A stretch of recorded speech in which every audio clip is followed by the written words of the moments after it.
myself Mangesh Sawant. I'm basically a low vision person with vision only through my right eye. My left eye don't have any vision.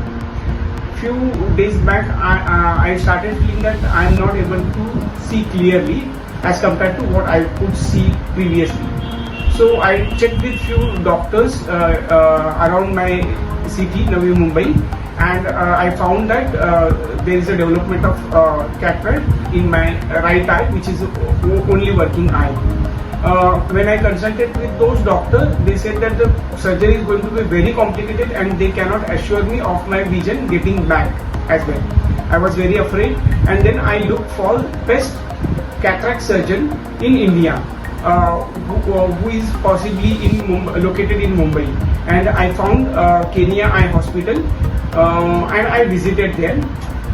When I talked to Dr. Kenia, he was found very promising, and he promised me that he will try level best, and he assured me that I will not be losing my vision, and whatever best possible will be done.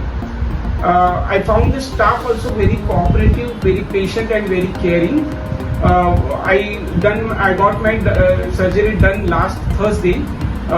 This Thursday I am doing a follow-up, and my surgery was absolutely successful.